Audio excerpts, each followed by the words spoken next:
All right, how's it going, everybody? My name is Ryan, and I am your host for Seat of the Fire podcast. And today I'm joined by a really good friend of mine out of Ohio.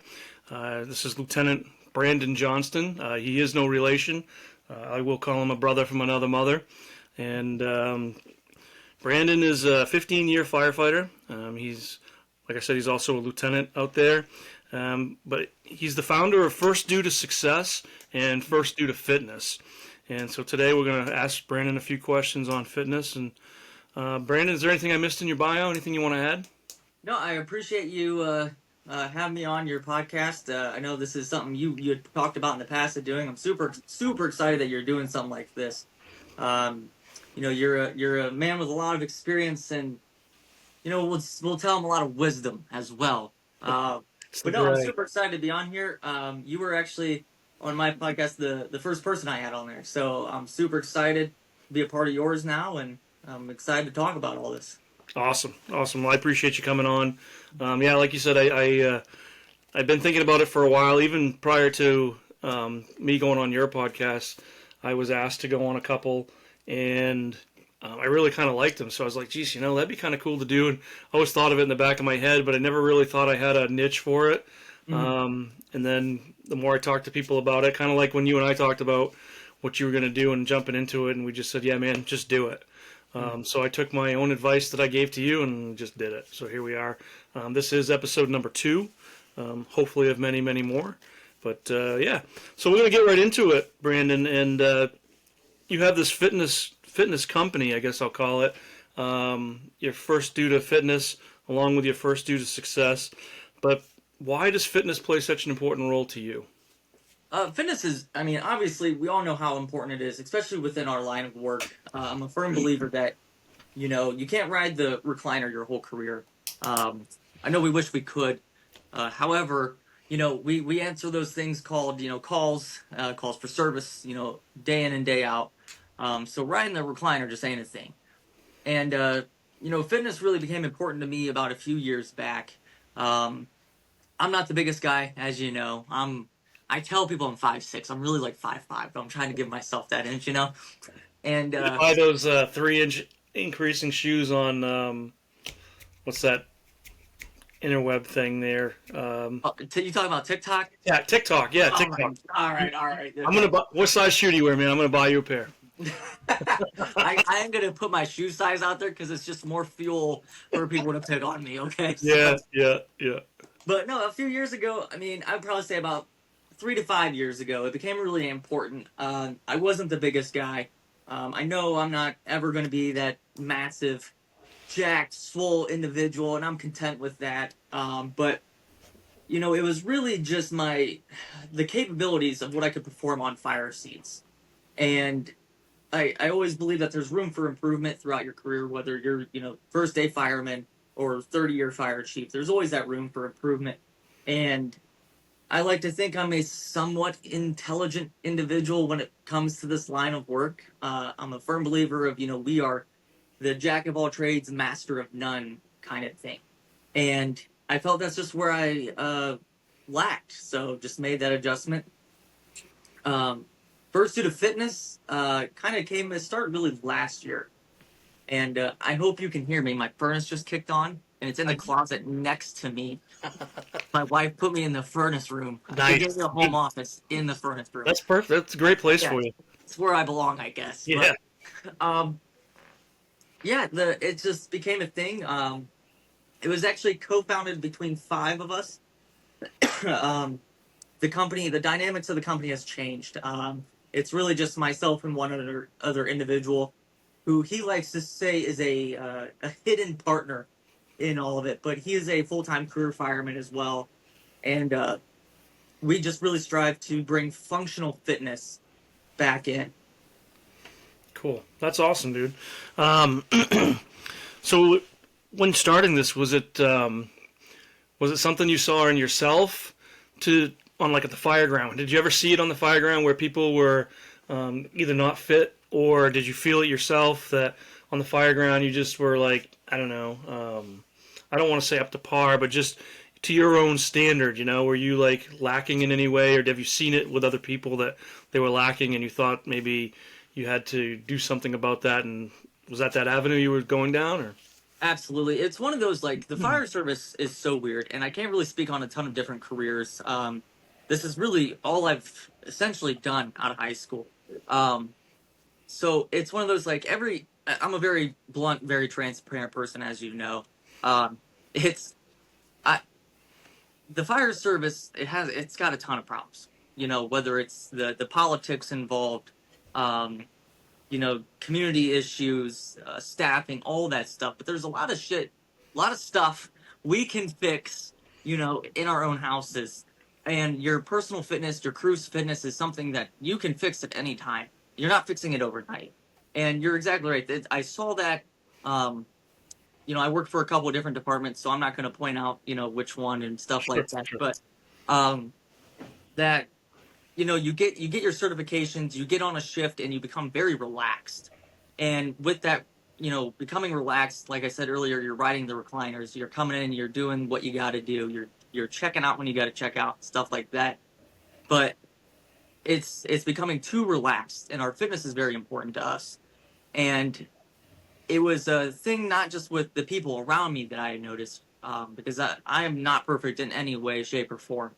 But I really drove it in because of my own performances. It was a couple fires I just realized, like, I'm getting a little bit older. I'm only 33, but this job, 15 years, it starts kind of, I sound like a 60-year-old guy here, but it's it's it's a fact. After a few years, this job starts taking a toll on your body. Whether it's you're running all these med runs, people are getting bigger. I can't tell you the last time I picked up somebody that was under 250 pounds. And that's not big by any means. It's just people are getting bigger. Our job is requiring more out of us, both physically and mentally, every day. It's a very fluid atmosphere. It changes all the time. And I vaguely remember we were at this fire, and this one was a real one, not like the one I I told you about wasn't the gonna other say day. anything. I was thinking it, but I wasn't gonna say anything. This one was a real one, not like the one I told you about the other day. And I was always like that 2 bottle, 3 bottle guy. Come out, swap, right back in. And this was kind of like your run of the mill kitchen fire. And I had come out, and I was like dead, done. I'm out. Send the next crew, and that was kind of like an eye opener. I was out of breath. I felt like I wasn't, you know, performing like 18-year-old me performed years ago. And that's what really drove it in. And I started working on my cardio. Um, and then I don't really talk too much about this. Really, I don't talk about it at all, really. But I became very self-conscious about myself, not just my performance, but my own. I'm sounding like a 16-year-old girl here, but I became very I wasn't confident in myself and my physical abilities and my own appearance. Hmm. I'm a 5'5", 98-pound guy, and I'm showing up to your emergency, whether it's a cardiac event or your house on fire, and I got it all the time, man. Like, all the time. Like, dude, how old are you? 14? Like, what are you doing here? Shouldn't you be in school right now? You know what I mean? So Yeah, yeah. I caught that shit a lot, and I don't want to say it bothered me, but it really pushed me to do better. Um, so after really all that was about a year build up worth of stuff.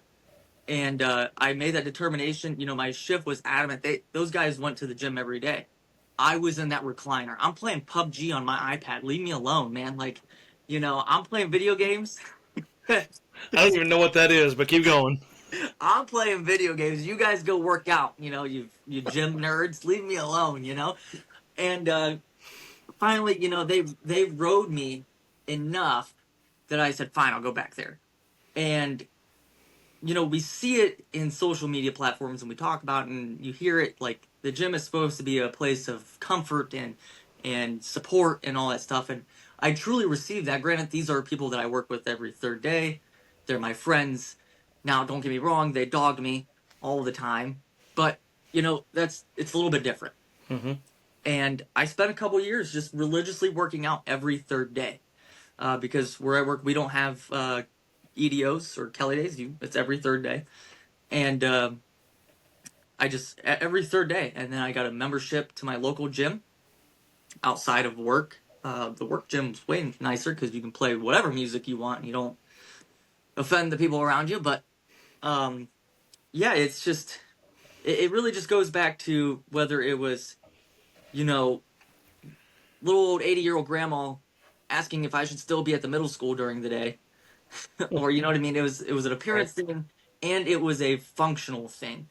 And not to be that cliche poetic guy by any means, but it really hit me that would I be able to make a difference in an action if one of my own was injured or incapacitated in a fire? Could I truly do something to help? Or am I going to sit there and be like, well, I guess if you're going to die, I'm going to die because I don't want to look like that guy outside the house kind of thing. So there was a ton behind it, and honestly, that's something I've never really explained to anybody or put out there. But that was the real reason, was the job performance and really just my own standards. Yep. What do you think? We'll call them the couch potatoes or the guys that are riding the recliners. Hmm. What do you think the mentality is with those that aren't doing the physical fitness thing? What do you think? What drives them to do what they're doing, or drives them to not get in shape or not be physically fit, or even in something we'll talk about in a little while, the mental fitness. But what do you think is the reason behind some of that? I mean, do you see like a trend or something that's because you're in Ohio, I'm in Maine, and the things you're talking about so far are things that I think everybody in the fire service in general is talking about. But what do you think is the root cause of the people that just want to ride the recliners? Is it laziness? Is it complacency? What do you think it is?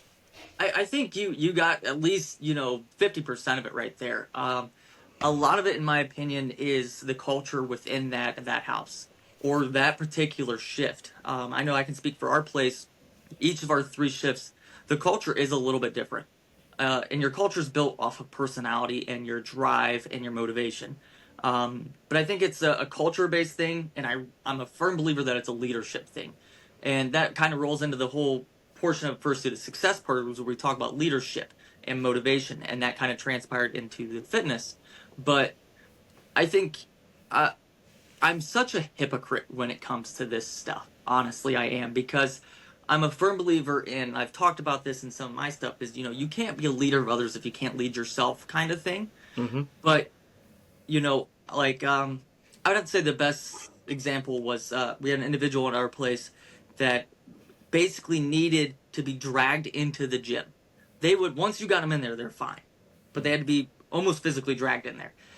And that was kind of, it was a little bit different for me, because usually you can just say, hey, you kind of give those hints to some guys, and some guys catch on real quick, like, hey man, like, I don't think your performance is up to par, or it's not meeting our shift standards. So if it's not meeting our shift standards, it's not meeting the department's.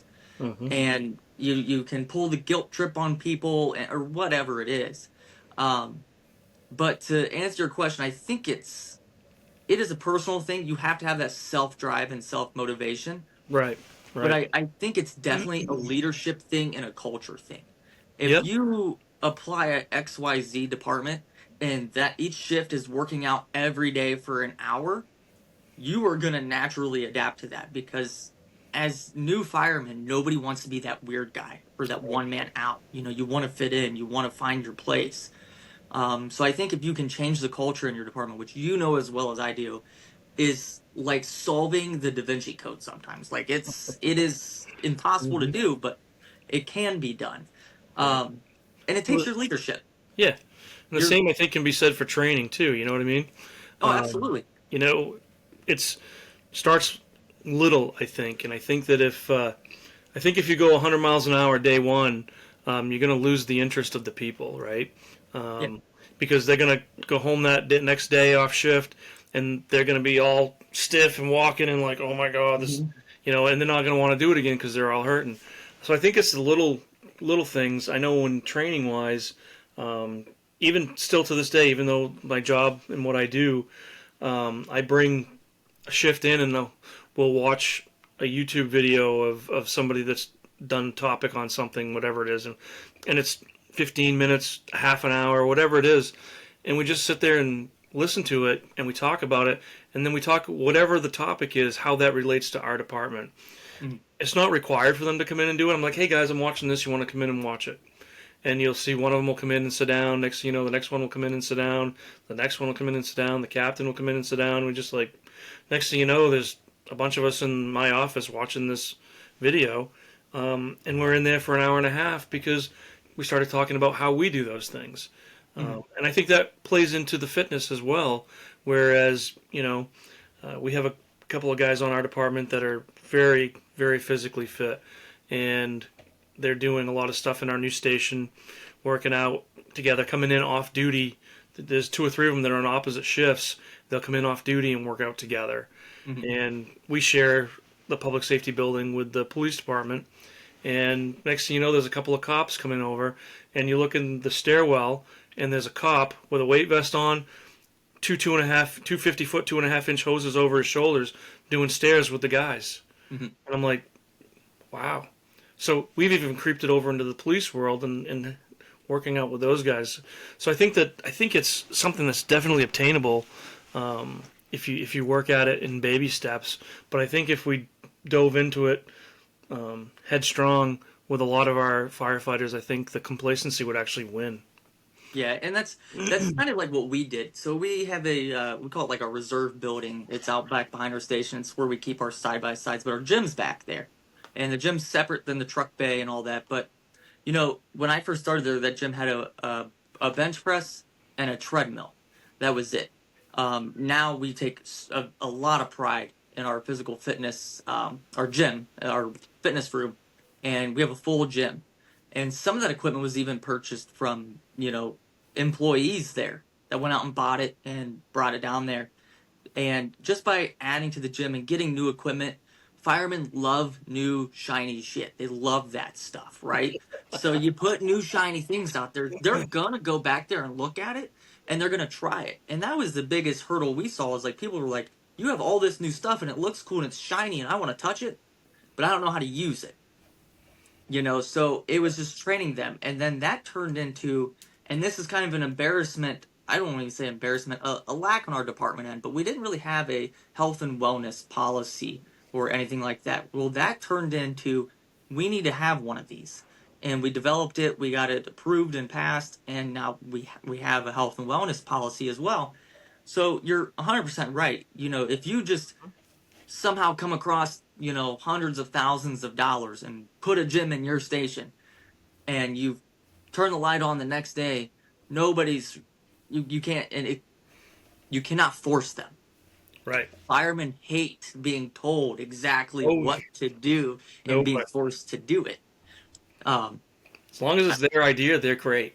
Right. exactly, absolutely. As long Now as it's their idea, they're in. right now, does your business First Student Fitness? Do you do anything like that with health and wellness policies? And is that something you work, you know, with other departments or anything on? Or So the counterpart, and I'm obligated. I'm not allowed to use his name, but my business partner and myself had come up with the policy, and a lot of our people work at different places. We're a B station. We're a B job kind of thing.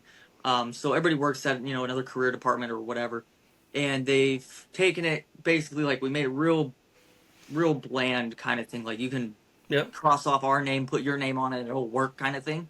Um, I don't foresee myself being in like a policy writing job. mm-hmm. My grammar is horrible. Thank God for, you know, ChatGPT to correct it for me and whatnot. But um, it's something like if someone reached out to us and wanted that policy and they could adopt it to their department, absolutely, it would be no. We don't hold no like, oh, this is ours, find your own kind of thing. Right, right, We're very open, but I would say absolutely. You know, if someone needed a health and wellness policy or even direction to go, because it wasn't just this is what we need to do and this is what we need to tell our people to do. There was, you know, we reach out to our employees and we try to make it realistic.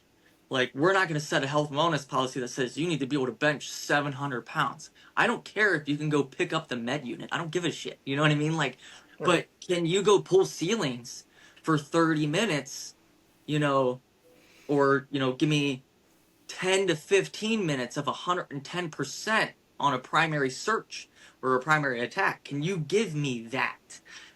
I don't need your 50% mentality or, Mm. performance. I need 110%. And I always say 110 because I don't believe in 100%. 100% is bullshit. All right? You can always do more. And so the health and wellness thing, absolutely, we could make that happen. Yep. But we really focus on um, agility tests. Um, we have noticed, at least in our area, I don't know about up in Maine or Boston. It's all the same thing up there. Um, is the testing numbers in our area are low. A lot of people don't want to do this job anymore, and if you're not in fire and EMS and you're listening to this, watching this, um, I actually just told a young man this the other night. He was down in our gym with one of our guys because you're allowed to bring friends and family in to use it. Um, he was interested in applying and coming. I said, dude, let me tell you something. I may bitch, moan, and complain about this job sometimes, but I could not see myself in any other career. This is truly the greatest job on earth, and I will die on that mountain any day of the week. And it's one of those that you don't realize what you have, Mm-hmm. and it's I don't know how else to say it, but you want to be able to perform. I mean, as well as I do. Once you get in, um, I kind of got off the topic here. We'll That's go back. We'll go no, back. that's fine. I started getting on my soapbox. So the agility testing, our testing numbers were down, and the few that are testing at places, well, they're not able to pass the agility test. So we're shooting our own selves in the foot. So we came up with this plan of what can we do. If our testing numbers are down by, I don't know, let's say 50%, and 25% of that 50% is failing the agility. Well, I don't know about you, but I'm tired of working overtime. All right. So we need to hire these people. And I hate well, let's alter the tests and get them in and we'll fix them later. I hate that. Right. I hate that. Let's fix them Why now. lower the standard? Let's, you know. Exactly. I hate that. And I know that's a very controversial thing in some Sure. places with testing. But I'm a advocate. Like, I don't care who you are. I do not care what you are. I don't care. I don't care. I don't care about your beliefs. I don't care about anything. All I want from you is to be able to come in at 6 a.m., clock in, and have the confidence of knowing that you can perform your duties at any given time in your 12 or 24-hour shift period. That's all. I don't care about anything else. Like, you do you, I'm gonna do me. Let's make the job great, and Absolutely. let's not kill anybody in the process, and let's not kill ourselves in the process. Right. What do you think is the and if you can answer this question, I would actually put it in a box and coin it and sell it all over the world, or at least all over the country. But what do you think is the problem in the fire service with recruitment and retention? Oh man, that is. I tell you what, if I had that answer, um, I would be traveling all over the world, speaking and Right? selling that solution Right? to become a millionaire overnight. Um, I think I think it's a very dynamic issue because I don't think there's just one point in it. I think there's multiple things, um, and this might get a little controversial, maybe. So by all means, tell me to stop when I have to stop. I promise I won't Man, say anything like stupid to I get said, us canceled here on Twitter. right. But You do you, man. That's why we're here. This is I you. I believe that the fire service and public safety as a whole is becoming soft. Um, I'm not saying that advancement in education and training doesn't have its place, um, but I think we're that aggressiveness that um, I'm just gonna say that real masculine kind of like we're firemen. You know what I mean? Like if you think back of like, I mean, you got like 2 or 3 years on me here on age. So, but if you think back, like if you get on YouTube and search anywhere, Boston, Baltimore, FDNY, Chicago, all of them guys, just watch some shit from the 70s or 80s. Those dudes, those dudes were men.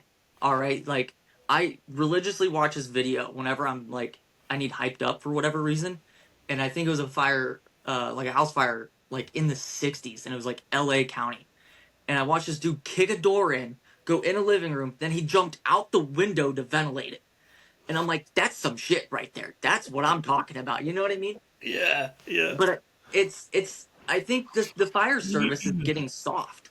I think we are accommodating and trying to do whatever we can to put bodies in the building. And you make it easy, whatever. That hurts your recruitment. People don't want to work hard anymore. They don't. Mm. And I might catch some stuff for that. I don't care. People do not want to work hard. They look for the easiest way. My generation as a millennial and the generations below me, we want the easiest work. That's what we look for. And I think it's the fire service tried to adapt to that. And then, like, anybody and everybody out there now has a better way. And I'm sorry, but if I could still throw my body out of a first floor window to ventilate a room, God, dude, that makes me so, gets me hot and bothered, Ryan. I'm telling you, you should see. I'm gonna send it to you, man. But the recruitment, I feel like we paint such this pretty picture of what the fire service is, Mm-hmm. and it's not that. Like, don't get me wrong. I said it's the greatest job on earth. It really is. But this line of work is for set types of individuals. It's not, for men, women, whatever. I'm not saying that. I am saying that it takes a certain characteristic and it takes a certain personality to want to do this job. No question. And I think that breed of personality and characteristics is dying out. Um, but as a whole, for recruitment retention, I think it's just um, politicians are killing this job. I'm a firm believer in that. Now I'm going, this is my political soapbox. Okay. Politicians are killing the job. A lot of us are underpaid. Our benefits aren't the best.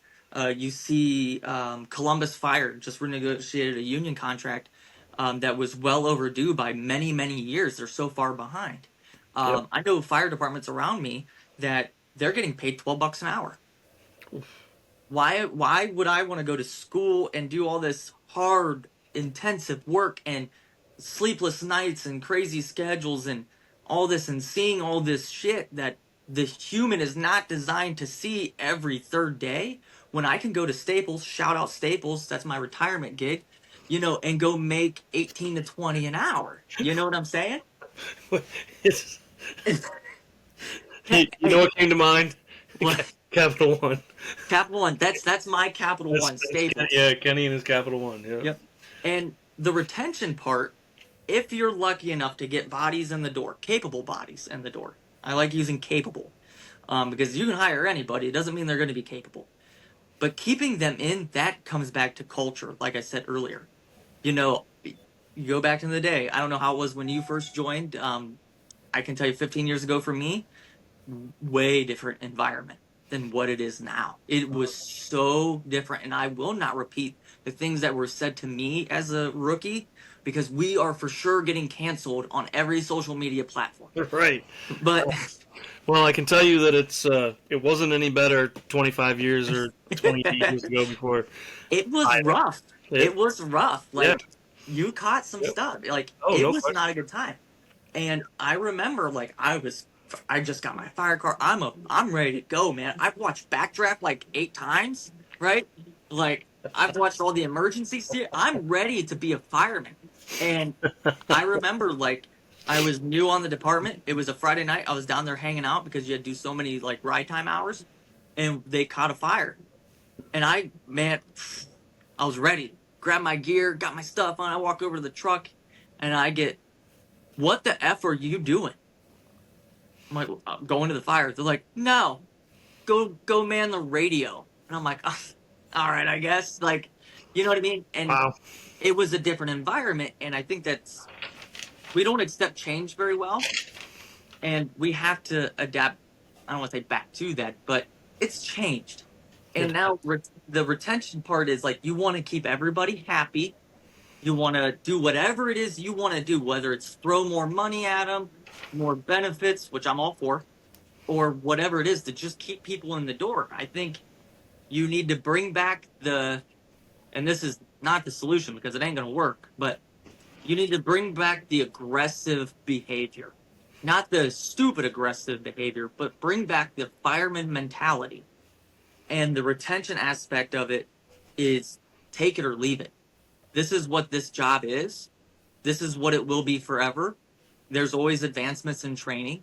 Like just not too long ago, if you told me to close the front door after making entry, I'd have said you're stupid. Why would we do that? Like I want to get back out. Why are we closing the door? You know what I mean?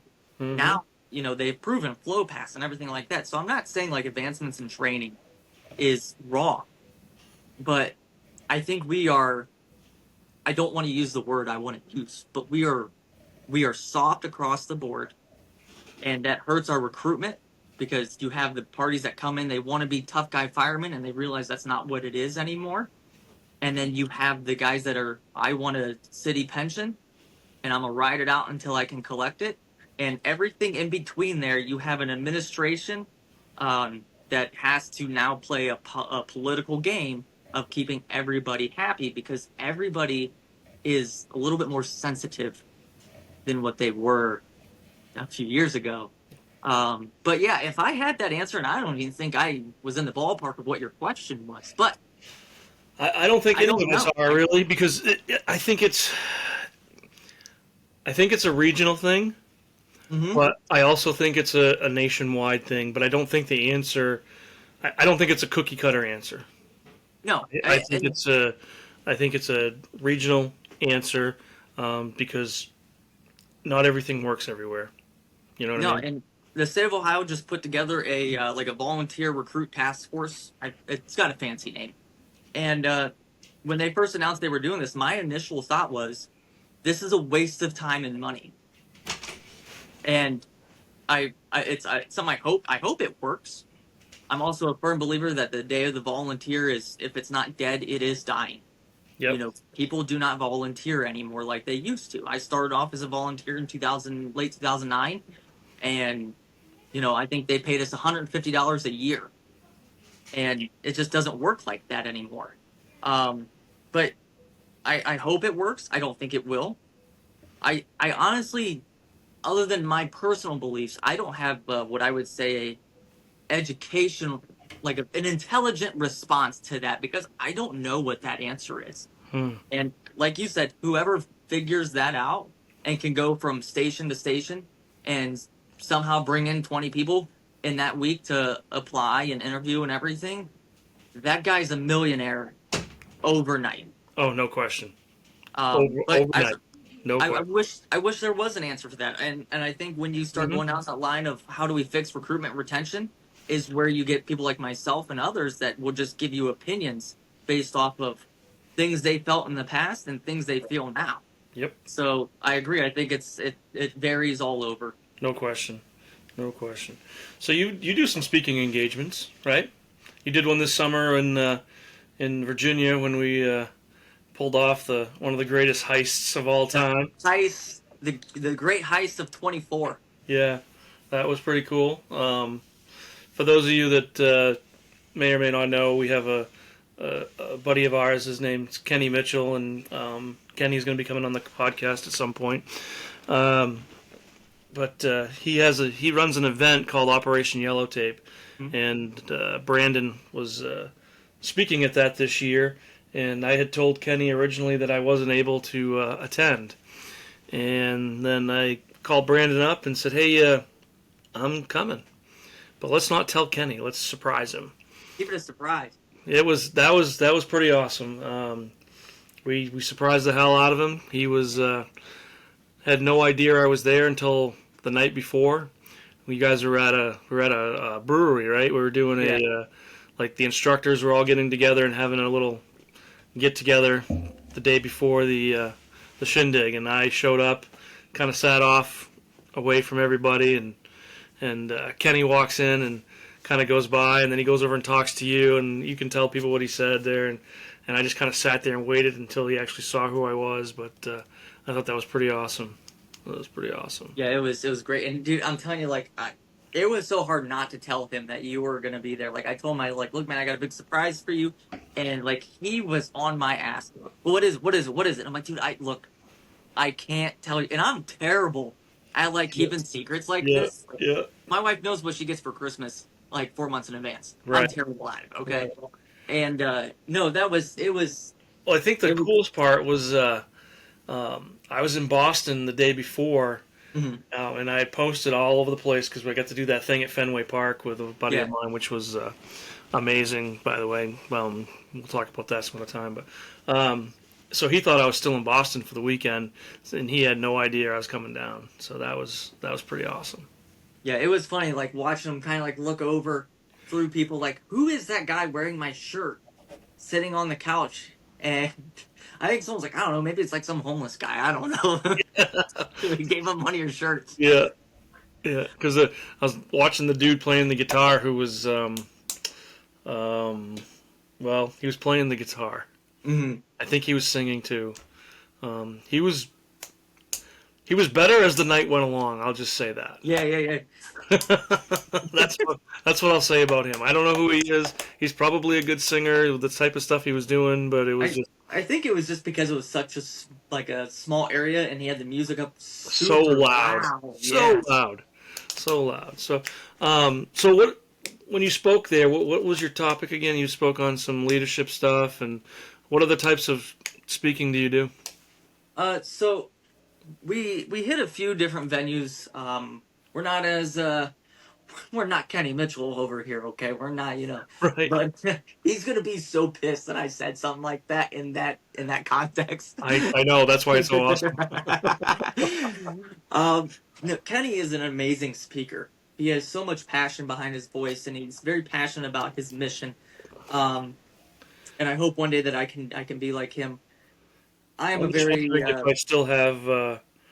I probably shouldn't do this. I probably won't do this, but the uh, the message that the three of us were in the other day, where he got on his soapbox there, and yeah. So he's like yelling. yeah. Let's see if I still have that. Oh no! Oh no! I do have it. I'm not gonna play it, but Okay. that Well, that's pretty awesome. can ensure to everybody he's a very passionate individual. Yes, very But passionate.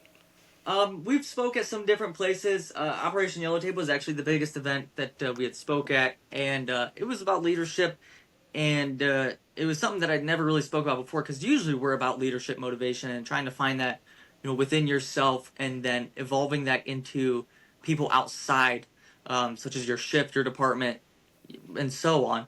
But we really hit on the personal effects of mental health, and that was the first time that I had spoke about my drug addiction in the past and some things that I had gone through and all that good stuff. And we'll save the time because it's a lengthy thing, but even in that presentation I gave probably about 40% of everything that took place.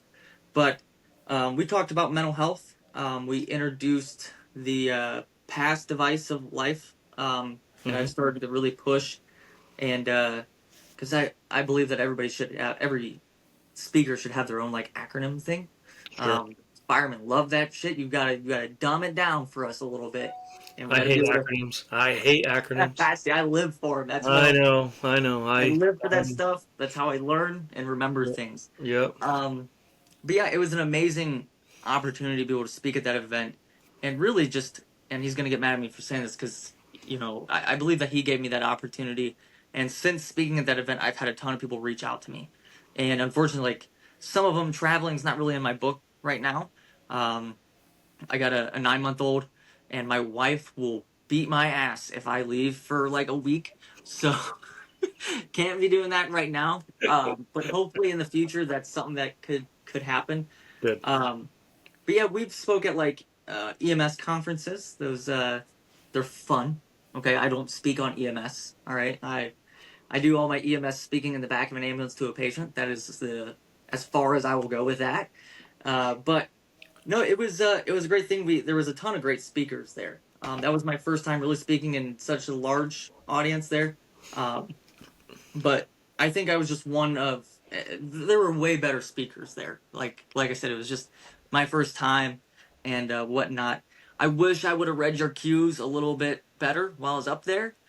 Um, I I, had I will Ryan say here. you did an amazing job. Oh, I appreciate it. I had Ryan here. He was supposed to tell me when 5 minutes left. Uh, I was telling you when you were halfway through, and Yeah. then 15 minutes, and then 5, and then you were done, and you didn't look at any of it. I didn't even look at you one time. I really was trying to focus on engaging with the people, so I was making Yeah, eye contact with certain tables. And the last time I look up, I see you doing like the cut it out, yeah, cut it out, and then I yeah. thought like, okay, I got like 5 minutes. No, I was well past my 5 time. over, 10 over. Well, honestly, dude, you did an amazing job. And every speaker there that day, I got to tell you, in some way, shape, or form, touched something in me that was like deep and passionate, Mhm. and including you. And that's the kind of thing that um, mental health, and it doesn't have to just be the fire service. I mean, there were cops, dispatchers, there were tons of different types of people. There, nurses, doctors. It was amazing, and to hear some of these people speak um, was very eye opening for me. Uh, Mhm. and I've done some speaking on mental health. I've actually done a couple of seminars that I've actually put on and brought people in to speak on mental health in the fire service, or namely firefighter suicide. And we'll be doing a couple more here in Maine. I'm actually going to try to get you and Kenny up here for one of them.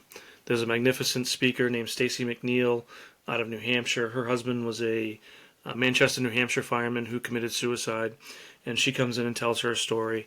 And I'm going to tell you, I've heard it 3 times now, and I cry every time. Mhm. It's heartbreaking. Just thinking about it, you get emotional. Um, his best friend is actually one of the guys that works at my training company, and never put the two and two together until just recently. But um, mental health in the fire service, mental health in the public safety world is a huge issue, and I know Brandon speaks a lot on that. When we talk to Kenny, hopefully you guys will be able to listen to some of Kenny's as well. But yeah, Brandon, is there anything you want to add to what we've talked about today? Yeah, I mean, just touch base on the mental health thing a little bit. I'm a firm believer that everybody's mental health in some sort of aspect is dog shit. Okay? None of us are happy rainbow unicorns, perfect life, perfect home life, perfect work life. None of us are like that. Some people find happiness in different things. That is another thing Fursuit of Fitness does. We offer life coaching as well. I am not a psychiatrist by any means. I do not have a PhD. I don't even know what PhD stands for. Okay? But I am a real person. All of us at First Student Fitness are real people. What we won't do is tell you to shut up and get over it. I'm sure like you, that's how it was for me when I first joined in. It was this part of the job, get over it.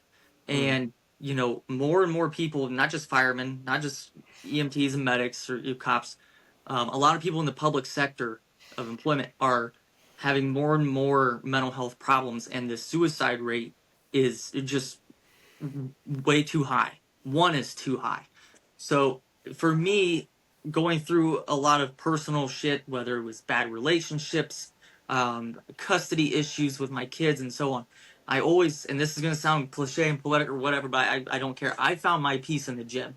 I know I could, you know, drink my pre workout, get all hyped up, go work out, be mad, listen to some angry music, do whatever, and shout out Spotify. Hopefully, maybe they'll sponsor this now. Um, but like, you know, I tell everybody try it. Just go to a gym. Find somebody that does work out. I promise you, if you're having a shit time in your life and you find somebody and just try the gym, just try it before you go to the typical drinking, whatever the bullshit that goes with depression and anxiety and all that stuff. I ask you try the gym. Reach out to us. I will find a gym close to you. I just need to know where you're at, what your goals are. We'll find somebody. Uh, we will network. We'll do whatever we got to do. Try the gym one time. I promise you, it will change something. And you find that person that wants to work out with you, and you build that rapport with that person, that relationship.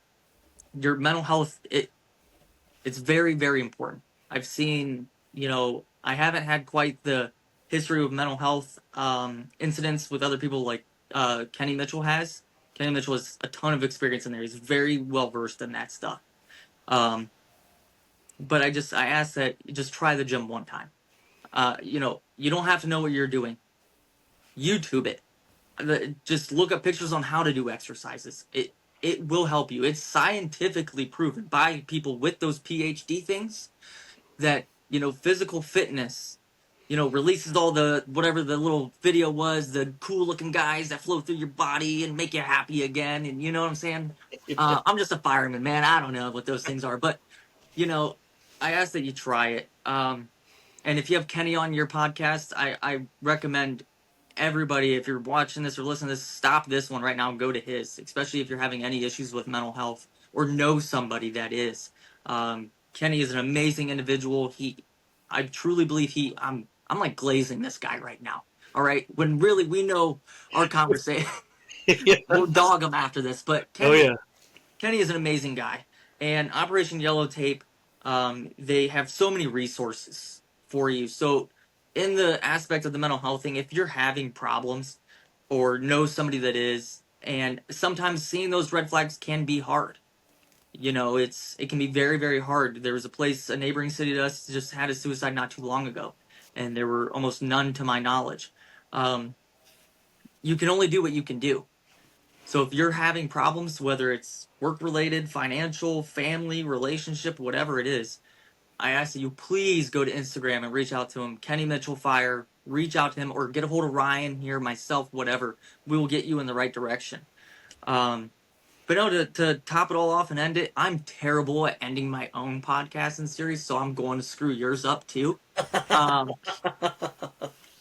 I always try to thank everybody that's gotten me where I'm at. I started off as just a fireman, and I'm nowhere near the big time speakers. I'll never be a what's that guy's name, Chief Goldfetter or whatever. I'll never be one of those guys, and I'm content. I'm happy with it. I'm fine.